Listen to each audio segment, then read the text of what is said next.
She is back. Caitlin Clark, the golden girl of women's basketball, is stepping into a whole new arena. The LPGA Tour just announced a groundbreaking partnership, and it's not just another headline.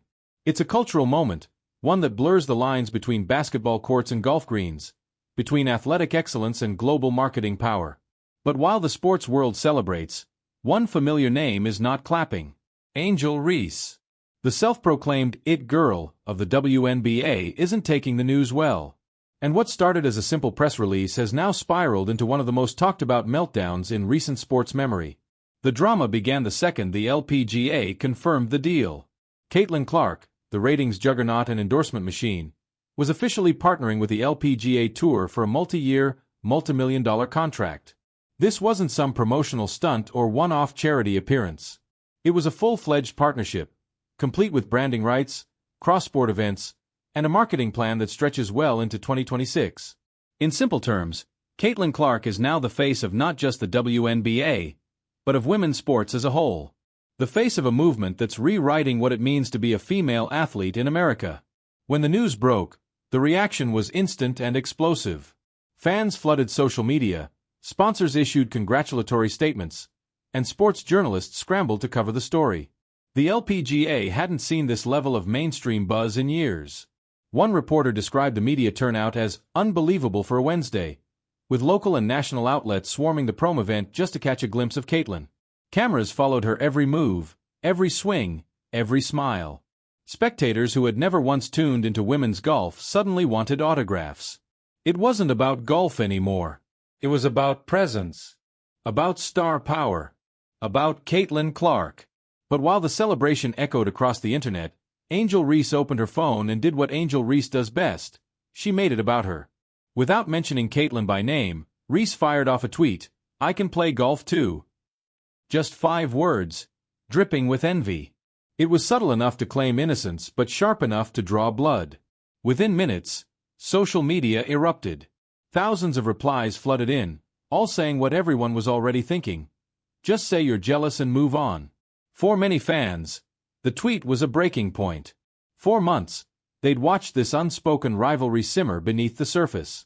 Caitlin Clark, the soft-spoken superstar who lets her game speak for itself, versus Angel Reese, the loud, unapologetic personality who seems to crave chaos more than competition. The contrast couldn't be clearer. One was building a brand through respect and results. The other through drama and deflection.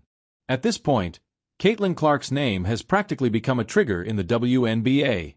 Every move she makes, every deal she signs, seems to set off another wave of outrage from players and fans who can't stand the spotlight constantly following her.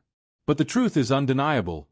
Caitlin Clark is the reason women's basketball is finally selling out arenas. She's the reason sponsors are investing.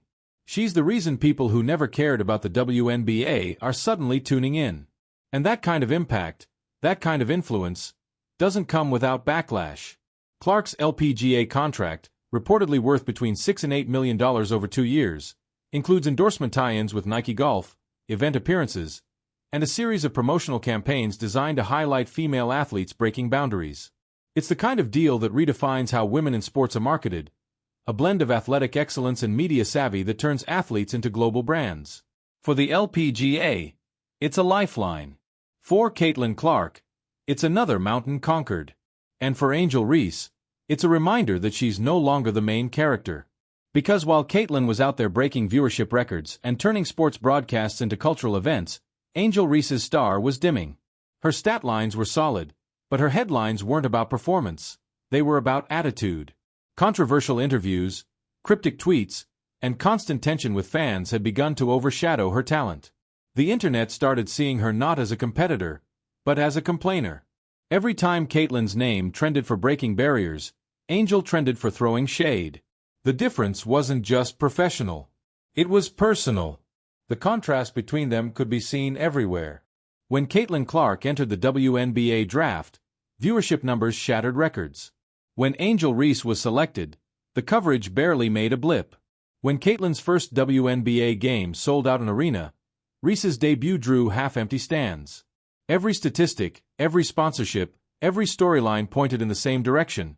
Caitlin was ascending, and Angel was stuck. So when Caitlin's golf partnership hit the headlines, Reese's reaction felt less like a joke and more like a cry for attention. The problem was, the internet wasn't laughing with her. They were laughing at her. Comment sections filled with brutal honesty.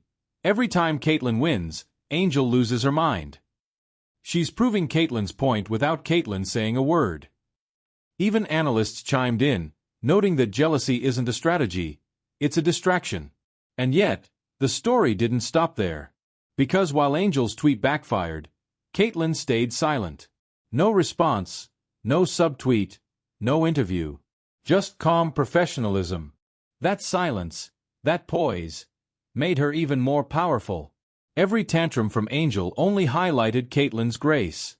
Every complaint only emphasized Caitlyn's composure. It became a perfect case study in how two athletes handle success differently. One with humility, the other with hostility.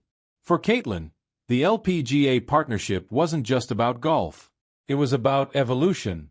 She grew up playing the sport with her family in Des Moines, sneaking in rounds between basketball practices.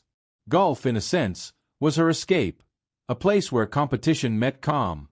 So when Nike approached the LPGA about expanding Caitlyn's brand into a multi-sport platform, it wasn't a gimmick. It was personal. The deal included cross-promotional events, youth clinics, and collaborative campaigns designed to show that female athletes can transcend boundaries.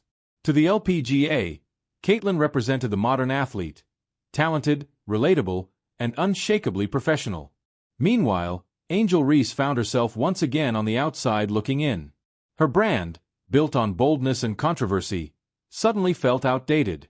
The same energy that once made her captivating now made her exhausting. And as Caitlyn's star continued to rise, Angel's frustration became impossible to hide. She started giving interviews where she refused to say Caitlyn's name, insisting that she too was the reason people watched women's basketball. But the numbers told a different story. Caitlyn wasn't just part of the conversation. She was the conversation. That's what the LPGA saw. That's what Nike saw. That's what every major